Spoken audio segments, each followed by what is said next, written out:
Ma'am si Carla Estrada napatalon sa sobrang depressed ngayon sa nangyayari na hiwalayan ni Catherine Bernardo at Daniel Padilla.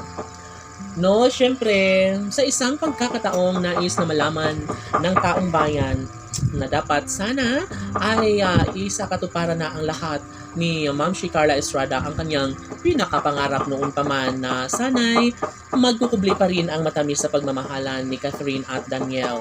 Sa kasawiang palad ay nariyan na sa buhay ni Daniel Padilla si Andrea Brillantes at sabi nga ng nakararami na baka nga ay sila lamang ang tunay na nakatadhana para sa isa't isa kaya wala nang iba pang magagawa pa si Ma'am si Carla Estrada. Siguro ay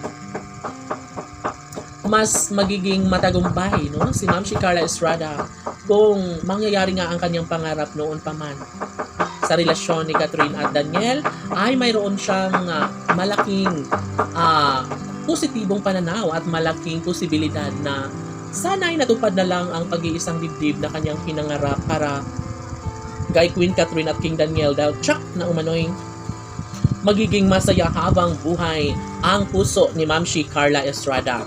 Yes, totoo ang lahat ng iyan at dapat ay magkaroon na ng kasagutan ng lahat. Sabi nga ni Ma'am si Carla Estrada na tila mabilis lang manlamig ang relasyon nila ni Daniel at Andrea. Yes, ngunit hindi natin alam kung kailan, kung hanggang saan dadalhin ang relasyon ni Andrea at Daniel.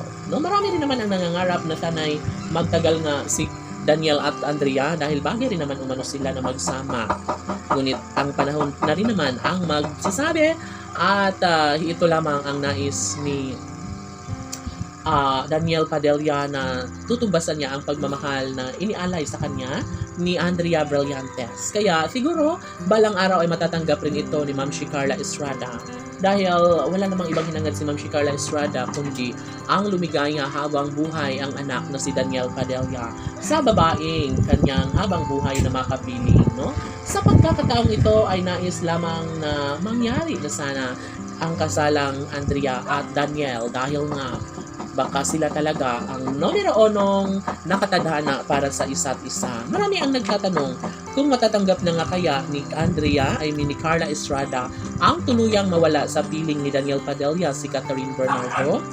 Ay, napakahirap no dahil nga talagang desisyon lahat ang masusunod ni Daniel Padilla at ang totoo ay wala nang pakialam pa si Ma'am si Carla Estrada kung anuman ang mga pangarap na gustong tupdin ni Daniel Padilla. Laban!